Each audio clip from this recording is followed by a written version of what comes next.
မင်္ဂလာပါရှင်သမီးဒီနေ့ဖတ်ပြမယ်ပုံမြင်လေးကတော့ရန်ကိုရန်ချင်းမတုံ့ပြန်ပါနဲ့ဖြစ်ပါတယ်ရှင်တခါတုန်းကတောအုပ်တစ်ခုရဲ့အလယ်မှာစမ်းရည်အိုင်တစ်ခုရှိတဲ့တောတွေကတရိတ်ဆန်တွေကအဲ့ဒီရေအိုင်မှာရေလာတောက်လေးရှိကြပါတယ်ဒီနေ့တော့ချင်းသေးတကောင်နဲ့တောဝက်တကောင်ရေတောက်ဆင်းလာရင်စုံတွေ့ကြပါတယ်ချင်းသေးကသူသားလျင်တော်ဘရင်မှုအရင်ရေဆင်းတောက်တဲ့နဲ့လို့ပြောပါတယ်တောဝက်ကလည်းလက်မခံပဲ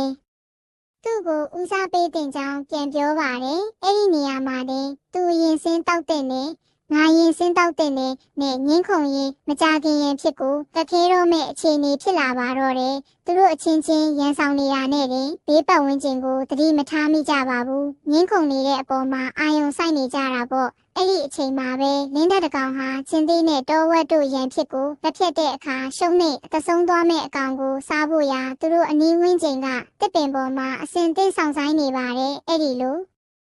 ငင်းခုန်နေကြရင်းနဲ့တောဝက်ကရန်ဖြစ်လို့အခြေအနေမဟန်ရင်လွတ်မြောက်ဖို့အတွက်လမ်းစာကိုတစ်ချက်အကဲခတ်ကြည့်လိုက်ပါတယ်ဒီတော့မှသူတို့ရန်ပွဲကိုတစ်ပင်ပေါ်ကထိုင်ကြည့်နေတဲ့လင်းတကိုတွေ့သွားပါတယ်ဒါနဲ့တောဝက်လည်းအခြေအနေကိုသဘောပေါက်သွားပြီးမိတ်ဆွေချင်းတေးတင်နဲ့ငါရန်ဖြစ်နေလို့အကျိုးမရှိနိုင်ဘူးအကျိုးမဲ့ခြင်းကိုသာဖြစ်စေလိမ့်မယ်တင်မဲရေရင်ဆင်းတောက်လိုက်ပါလို့ပြောသားတဲ့ချင်းသေးကလည်းအံ့ဩစွာနဲ့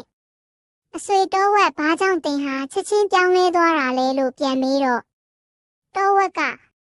တင်တတိမထားမိလို့ပါဟိုတစ်ပင်ပေါ်မှာလင်းတဲ့ကောင်ကအကျိုးမြတ်ရဖို့ထိုင်ဆောင်နေတယ်အဲ့ဒီအခါကျမှချင်းသေးလည်းသဘောပေါက်သွားပါတော့တယ်ဘာမှမဟုတ်တဲ့ကိစ္စလေးအတွက်နဲ့ရန်ဖြစ်ခြင်းဟာအခြားသောမလိုသူတွေအတွက်အခွင့်ကောင်းဖြစ်စေပါတယ်ဒါကြောင့်တစ်ခါတရံမှာဘာမှမဟုတ်တဲ့ကိစ္စလေးတွေအတွက်နဲ့အချင်းချင်းနားလည်မှုယူလိုက်တာအကောင်းဆုံးပါပဲဆိုတဲ့သင်ခန်းစာကိုဒီပုံပြင်လေးကပေးထားတာပဲဖြစ်ပါတယ်ကျေးဇူးတင်ပါတယ်ရှင်